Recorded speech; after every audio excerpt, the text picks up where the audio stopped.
Hello there, my name is Holly Burns. I'm a psychic medium, consciousness coach, and intuitive life coach. And welcome to my Consciousness Coach series, number 9. Can somebody really heal us? Can we really heal ourselves? And if so, what is the science behind that? And I'm also going to share my own experience with my own quantum healing experience and tell you what happened to me. So, as far as healing goes, when somebody very powerful on the planet is known as a healer, and the kind of people that line up, they got 50 people deep and they walk in and they can't walk, they're in a wheelchair and they walk out with their own 2 feet, right? This is a super powerful thing that's happening, right? But people don't really understand the science behind it, so I wanted to talk about that today. What's really happening is this. We are vibrational beings. We are on different consciousness levels that we set ourselves upon with our thoughts. Higher vibration thoughts, higher emotional thoughts put us on higher frequencies. Lower emotional thoughts put us on lower frequencies. If we lived our whole life at a 10 out of 10 every day, we'd never be able to be sick, because it's impossible to be sick and be up on a 10 out of 10. Our lower vibration thoughts and our range of thoughts on planet when we live on the earth, they create this whole outline of what we are, mind, body, and soul. So along comes a healer. And, my knee was killing me, and then I walked out, my knee was great, right? Well, what happens is you shifted your own consciousness during that session with that healer. But the healer invited you to the frequency of it.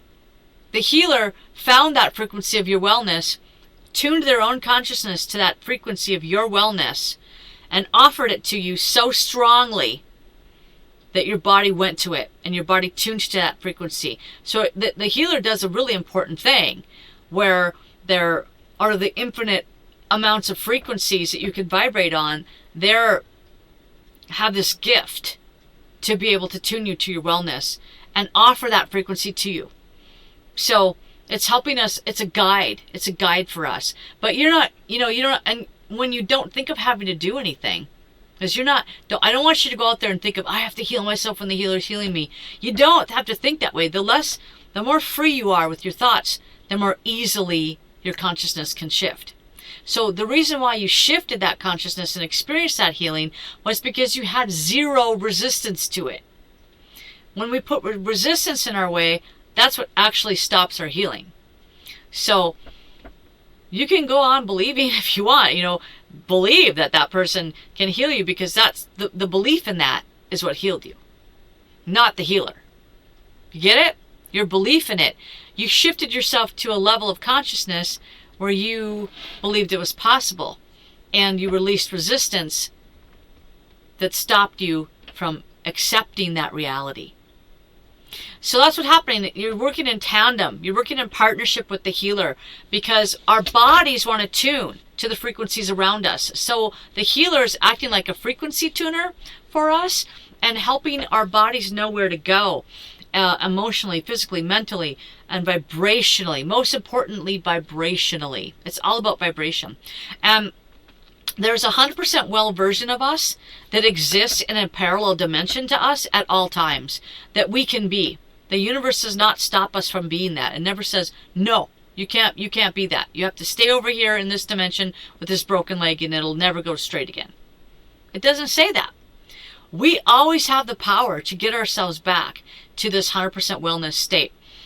I know that there might be very few people on earth that might have a pre-life soul plan where they really cannot reach that level. I've heard of that very rarely, very, very, very rarely, with certain channelings, and certain sources say you might have a soul agreement where you need to experience a certain paralysis, and that you decided you wanted to go through the last half of your life with this particular thing happening to you, and those are not the kind of things that most people experience, though. Most people, 9.9 out of 10 cases, we do have the opportunity to get to 100% wellness and bring that into this reality and this version of us. And it's like quantum dimension shifting that's happening when we're bringing this more of that version of ourselves into this dimension, because all day long we're shifting through dimensions, and we are quantum beings that are creating ourselves by our frequencies and our vibrations, and that's a whole different subject. But just know that's kind of how sickness and wellness works as well, and that's how you can quantumly shift to a lot of people have said, I've had an instant healing. Well, I actually did have an instant healing myself that I'll tell you about. In 2014, my spirit guide was talking to me and had a really important discussion with me. And, I sat down and I was like physically discussing something with my spirit guide in this dimension, where he was using my body as an instrument to speak back to me. And then I would speak and he would speak. So we had like a speaking conversation. And during that conversation, he told me to not take any more medications, to stop taking all of the medications I was on. And I was on 4 medications for allergies and asthma. I was on Advair, which is a really strong steroidal asthma medicine. I was on Singulair along with the Advair. And I took albuterol before I exercised or worked out heavily. And then I was on some antihistamines for my allergies as well. And then I was also on lactose pills for my lactate intolerance. But that's all I was on. But they told me to stop taking all that. But that was big to me because that asthma medicine was huge. And my allergy medicine was huge. And I never took a puff again. I walked away from that meeting. I never took my medicine, my allergy medicine, my asthma medicine again, or my albuterol again. I have never taken a Singulair. I still have all of it in my medicine chest in a little thing, just in case, right? I haven't thrown them away. I should probably throw them away because they're 10 years old now. I think I'm probably good. But yeah, but I do keep albuterol on hand just in case I ever had like a really bad sickness where I had a really bad chest thing and I really needed to breathe. Why not? I've got it on hand, and why not? And maybe I'll take it with me when I travel on something kind of a vacation, just in case I would ever have something emergency happen. But other than that, I haven't never taken it. Also, my allergy to cats was instantly healed. I used to be extremely allergic to cats, and I love cats. And I would keep them in an outdoor situation where they would live in my barn and be my farm kitties. But I couldn't have them in my home because that would really trigger my allergies, and I would have my throat cut off, and I couldn't breathe. And I would be like, if I was at someone's house that had cats in their house, I'd have to go outside after like 2 hours and get my breath because my throat would just cut off. And all that is no more. And I actually have had up to 4 cats living inside my home with me, one of which sleeps on top of me every night. And, as many as 2 cats sleeping at a time in my bed on a regular basis, at the foot of my bed and next to me in my bed. And they have their little spots. And so, yeah, and, I've got cats everywhere. And it doesn't bother me a bit. And I haven't taken 1 puff of asthma medicine in 10 years now. So it was amazing. But I want to tell you what happened after that. Is that I thought at that time that they healed me. So I believed in the power. My spirit guides healed me. This is great. I had a divine healing experience. Then I got more educated on what healing is. And I learned what I just told you guys. And I realized, wait a minute. They didn't heal me. I healed me. Oh my God, I did it. Well, that kind of threw me for a loop. And I'm like, oh my God, I don't know if I can sustain that now. Because it was just kind of like, what was I doing that was working? I don't know. Can I still do it? I don't know. And so I went backwards a little bit after that. And I became lactose intolerant again for some different types of dairy things.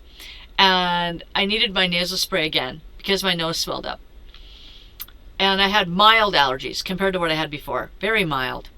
So I'm still not allergic to cats, but I do take minor antihistamines, a minor dose.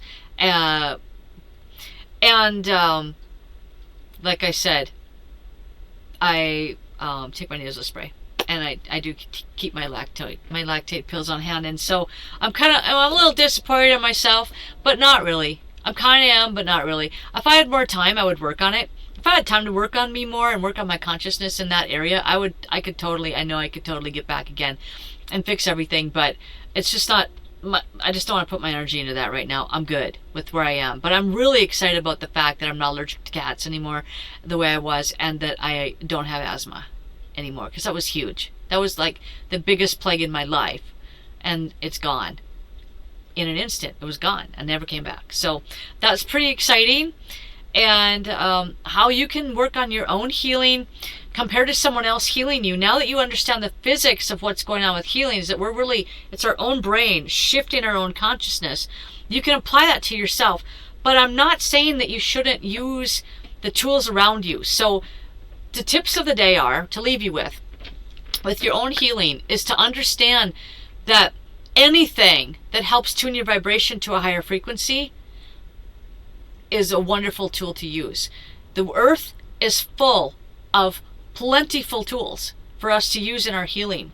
And so use what you got and work on feeling better in incremental steps. Incremental little steps is the best way for us to do healing. Don't, you can work on quantum healing. That's great. If that's your goal, go for it. But if you want to just feel a little better than you did yesterday, that's a really good way to work on it. And then 2 days later, I feel a little better than I did the day before.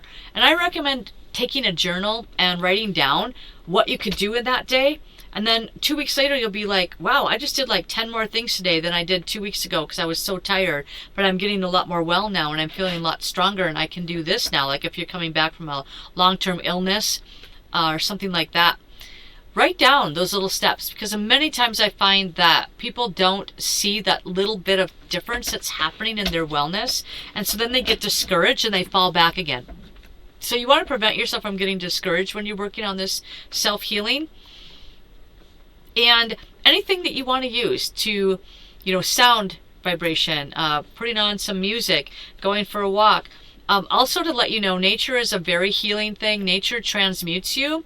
When we go out into nature, we experience our negative energy going out from us if we're in a bad mood, and nature will transmute that energy and send it back to us in a healed form. So that's why I'm a big believer in all animals getting to get fresh air and go outside, because it's so transmuting to get that fresh air and be able to go outside in the air. So know that all those things combined can really help you. And of course, you can see me for a session too. I mean, if you see this consciousness coaching video and you have a bunch of questions, look me up. We'll do a wellness session, and so we can continue this onward. But I wanted you to understand the physics of what healing is. Healing is you changing your vibration, but your body wants to sync to the vibrations around you. So when these healers are working on us and they're sending us this very, very, very strong beam of energy, of frequency, they're asking our bodies to tune to it. It can't work unless we accept that and go to that frequency and change our vibrations. But you don't know you're doing it. It just happens, right? You don't have to physically say, I'm going to shift now. You just have to not stop yourself from shifting. And that's all you have to do. And boom. We'd all be 100% well.